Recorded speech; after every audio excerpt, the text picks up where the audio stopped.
कौन था महाभारत का सबसे वीर योद्धा?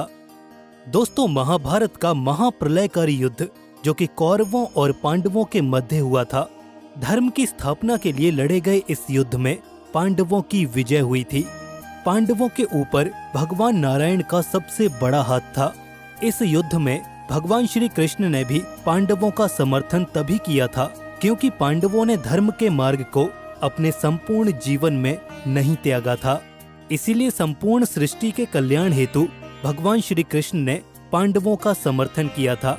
इस युद्ध में अनेकों वीर योद्धाओं ने अपने समर्थन का प्रदर्शन किया और अनेकों वीर योद्धाओं ने अपने प्राणों के बलिदान दिए।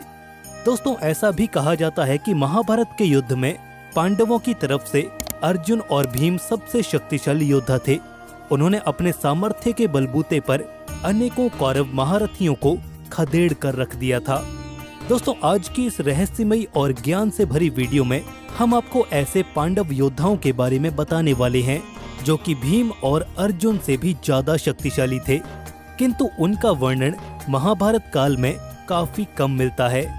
दोस्तों, आज हम जिस योद्धा की बात कर रहे हैं वो ना ही सात्यकी है, ना ही अभिमन्यु है, ना ही घटोत्कच और ना ही इरावन।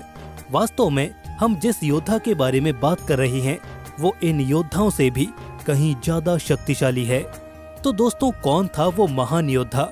ये जानने के लिए वीडियो को अंत तक अवश्य देखिएगा। लेकिन वीडियो में आगे बढ़ने से पहले जय श्री कृष्ण कमेंट सेक्शन में अवश्य लिख दीजिएगा। तो भगवान श्री कृष्ण को नमन करते हुए चलिए शुरू करते हैं आज की इस वीडियो को। दोस्तों, हम जिस सर्वशक्तिशाली पांडव योद्धा के बारे में बात कर रहे हैं वो पांडवों के सेनापति और द्रौपदी के बड़े भाई धृष्टद्युम्न थे। जी हाँ दोस्तों, धृष्टद्युम्न महाभारत के युद्ध का सबसे शक्तिशाली पांडव सेनापति था। महाभारत का युद्ध जो कि 18 दिनों तक चला था, इन 18 दिनों में धृष्टद्युम्न ने ही पांडवों की सेना का नेतृत्व किया था और अकेले अपने बलबूते पर कौरवों को खदेड़ कर रख दिया था। वहीं दूसरी तरफ कौरवों ने 5-5 सेनापतियों को बदल दिया था क्योंकि कौरवों ने जितने भी सेनापति बनाए थे सबका वध हो गया था। कौरव पक्ष की तरफ से सबसे पहले उनकी सेना का नेतृत्व पितामह भीष्म ने किया था, लेकिन युद्ध के 10वें दिन पितामह भीष्म का वध हो गया था।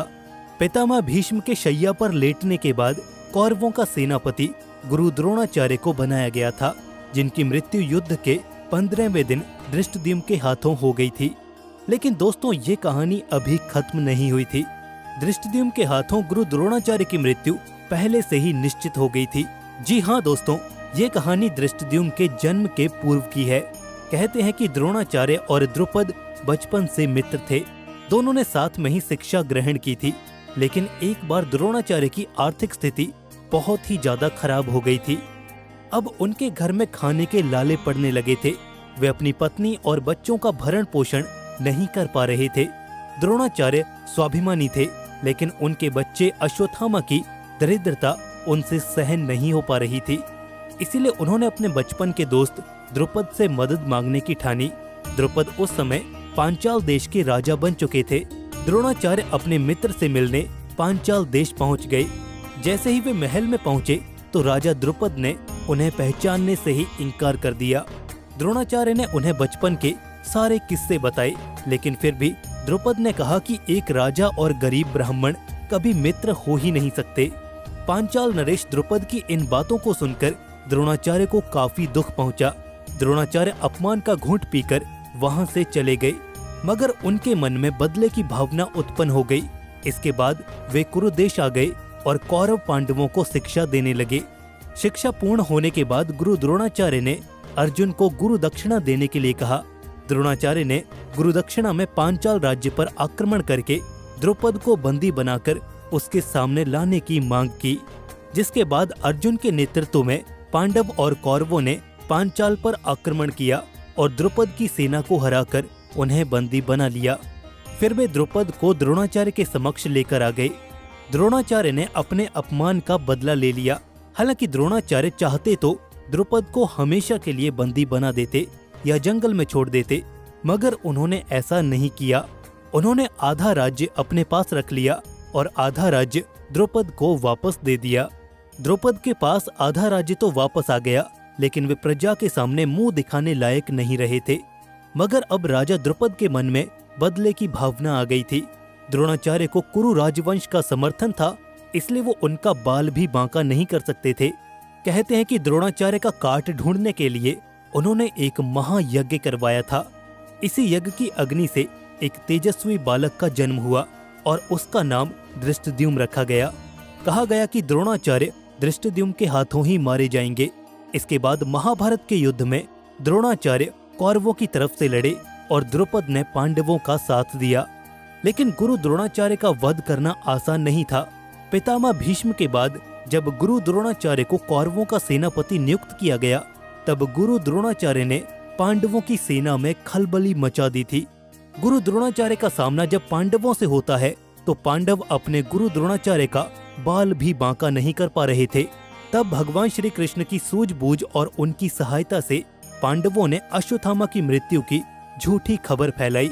जब गुरु द्रोणाचार्य को इस बात का पता लगा कि अश्वत्थामा की मृत्यु हो चुकी है, तब पुत्र वियोग में आकर गुरु द्रोणाचार्य ने अपने शस्त्रों का त्याग कर दिया। तब पांडवों ने छल से गुरु द्रोणाचार्य को निहत्था बना दिया, तो धृष्टद्युम्न ने ही उनका सर धड़ से अलग करके उन्हें मृत्यु लोक में पहुंचा दिया था। इस तरह धृष्टद्युम्न ने अपने पिता के अपमान का बदला ले लिया था। इस तरह कौरवों के एक और सेनापति का अंत हो गया था। लेकिन धृष्टद्युम्न पांडवों का नेतृत्व सेनापति के रूप में करते हुए युद्ध के 18 दिन तक टिके रहे, जिससे उनके सामर्थ्य का परिचय आसानी से हो जाता है कि वे कितने बड़े वीर और बलवान योद्धा थे। पांडवों ने भले ही छल का सहारा लिया, किंतु इस युद्ध में धृष्टद्युम्न ने अपने वीर सामर्थ्य का प्रदर्शन किया था। हालांकि उनका वध गुरु द्रोणाचार्य के ही पुत्र अश्वत्थामा ने विश्राम करने के दौरान रात्रि में चुपके से कर दिया था, जिसका अंजाम अश्वत्थामा को भी भुगतना पड़ा था।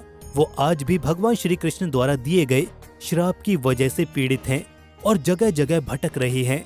ऐसा विभिन्न मीडिया और पत्रों में दावा किया जाता रहा है।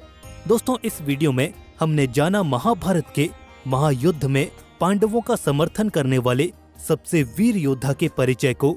इससे पहले इस महापराक्रमी योद्धा के बारे में क्या आपको पता था? धृष्टद्युम्न के बारे में आपके मन में क्या विचार हैं? कमेंट सेक्शन के माध्यम से हमें अवश्य बताइएगा। फिर मिलते हैं आपसे अगले वीडियो में। तब तक के लिए जय श्री कृष्ण। भगवान श्री कृष्ण की कृपा आप और आपके परिवार पर सदैव बनी रहे।